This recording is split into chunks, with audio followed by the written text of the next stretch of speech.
Today I want to deal with the Bible and temporal power. What is the relationship of the Bible to the times of the Gentiles and government by man?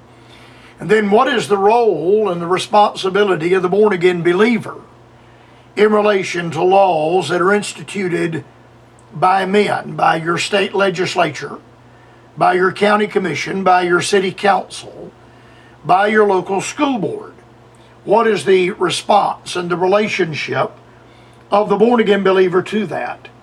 Paul said in Romans 13, "Let every soul be subject unto the higher powers, for there is no power but of God.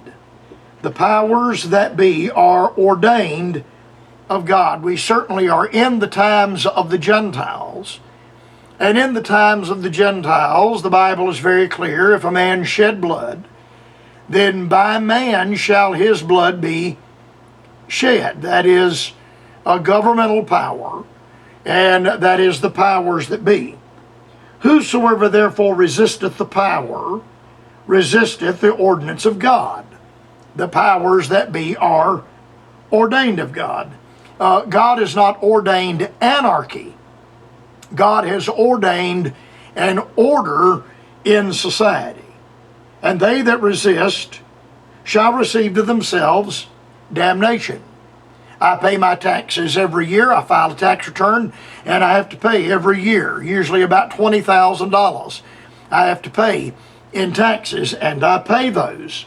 I'm not necessarily happy about how the money is used, but then I have tried to be politically active so that I can try to keep the tax rate down and try to keep the powers that be in check. Now, the caveat is found in verse number 3, where Paul says, "For rulers are not a terror to good works." Now, this is the spiritual battle that you and I are in now. We are living in an age, so pronounced by the Bible, when men would call good evil and evil good. So we are living in an age now with the promotion of hate crime legislation, to where a Baptist preacher can't stand in the pulpit and do a verse by verse exposition of Romans chapter number 1. In Canada, that is already against the law. And in some places in the United States, with hate crimes legislation that has been passed, you can no longer say anything about the homosexual movement, the homosexual community. These people are presented as being so loving and kind, but when I read in Genesis 13, 14, and 15, and I read in the book of Judges, I find that this community is anything but that. So what is the response when the government says we have a COVID outbreak and the churches are required to shut down? What do we do when Governor Newsom in California, like he did back in 2020, tells the churches you cannot worship, you cannot gather together? And here in South Carolina, our governor, Henry McMaster, and his nickname has become Lockdown Henry, because 15 times he extended a 10-day lockdown. And many of our churches in South Carolina went 3 months without having any corporate worship.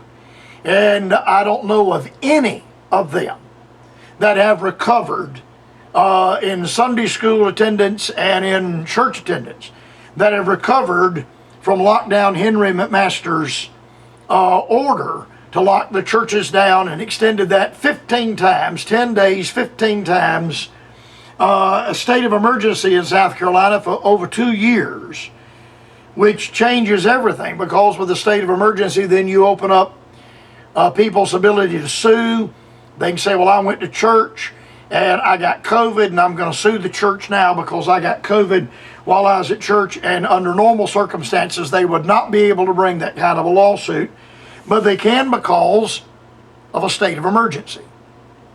So at what point does the citizen, does the Christian, does the born-again believer cease from following the powers that be, following the law of the land, and say, wait a minute.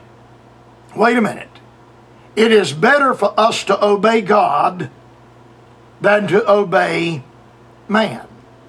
If the government says, I can't preach from Romans chapter number 1, what do I do later when the government comes back and says, I can't preach from John 3:16, or I can't preach from Romans 10, 9, and 10, or I can't preach from Ephesians 2, 8, and 9. The caveat is, for rulers are not a terror to good works. So there is a motive now, a deliberate effort now, to call evil good and good evil. They are not a terror to good works, but to the evil. Wilt thou then not be afraid of the power? Do that which is good, and thou shalt have praise of the same. And I call upon born-again believers, I call upon the church as a whole, I call upon born-again believers that they resist when powers that be are a terror to good works. And ultimately, Dr. John MacArthur out in California told Governor Gavin Newsom, Newsom said, you're going to shut your church down, and Dr. MacArthur said, I will not do it, and we will see you in court. We are not going to suspend our First Amendment rights, not only to speak, but our First Amendment rights to association and assembly. We're not going to give those up.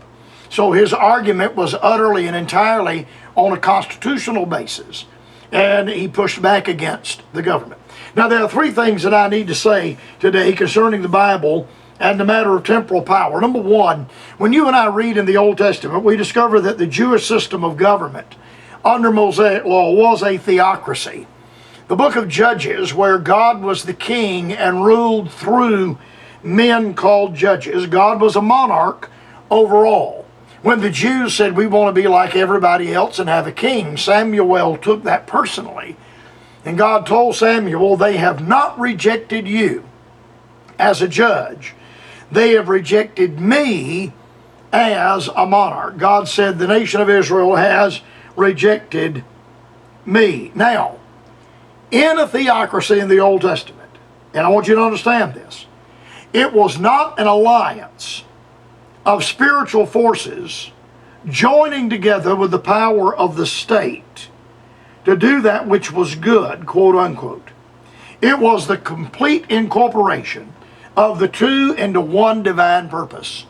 God, in the Old Testament economy, ruled as king over the nation of Israel and ordained men to be judges. Much like we have pastors of churches in our day. The Lord is Lord of the church, and the minister is warned not to lord over God's heritage. It's not his heritage, it is God's heritage. The church does not belong to the pastor. The church belongs to the Lord. The pastor is simply the under-shepherd.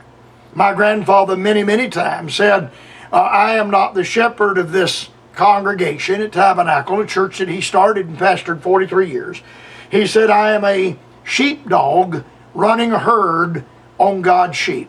God is the shepherd, and I am simply a sheepdog running a herd on God's sheep. Now, I think it is at this point that we run into tremendous error. I think it's also at this point that we see the brilliance of the framers of the Constitution and the divine authority of the penmen that penned the inerrant and the infallible Word of God.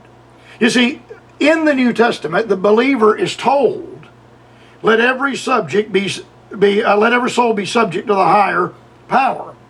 And in the times of the Gentiles that we are in now, God has divinely ordained that men be governed by other men. We have this in the times of the Gentiles. So local government, state government, national government is placed into the hands of men. Now, we are not anarchists pushing out from under the control of the powers that be ordained of God. But then we are not sheep submitting to when the powers that be become a terror to good works. So number one, under the Old Testament economy, God was the king. We're not under that right now. We're in the times of the Gentiles. But then thirdly, and I think this is where we make an error, nowhere in the Bible is the born-again believer told to use or to depend on civil government for the furtherance of spiritual ends.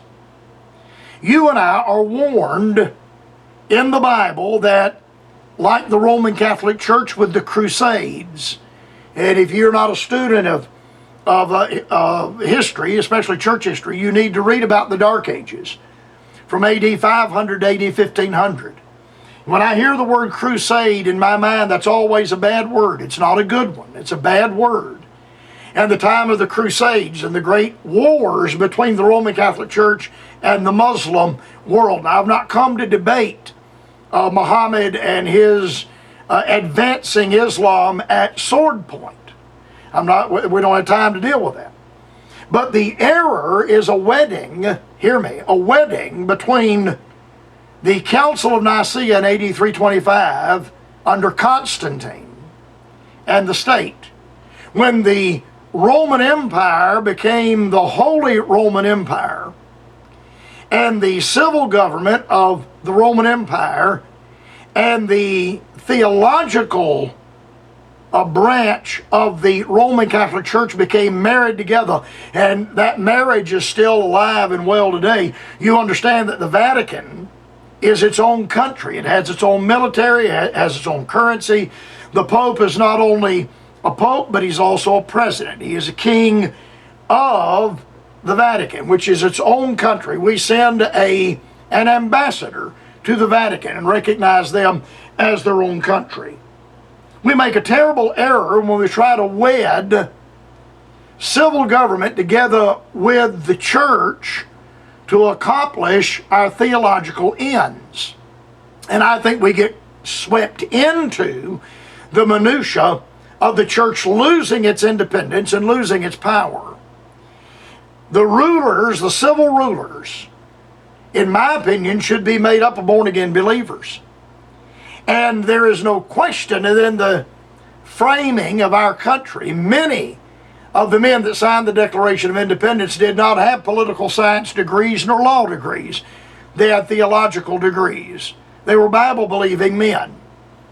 But they understood that the purpose of civil government was to keep its hands off the people so that the individual could truly be free.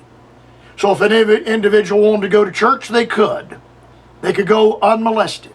And if they didn't want to go to church, they would not be compelled, as Constantine did at the Council of Nicaea, in compelling all the members of the Roman Empire to become members of the Roman Catholic Church and to profess Christianity. And that is just as much compulsion as Henry McMaster telling the churches of South Carolina, you can't worship. It's compulsion on both sides. And that is the warning that is given, not only by Romans 13, for rulers are not a terror to good works, but also what the framers placed in the Constitution. Now, my time has gotten away from me today, but I do appreciate your hearing the program, and we'll be back, the Lord willing, again on the Bright Spot Hour tomorrow. Carper. You may write the Bright Spot Hour at Post Office Box 4, Greenville, South Carolina 29600.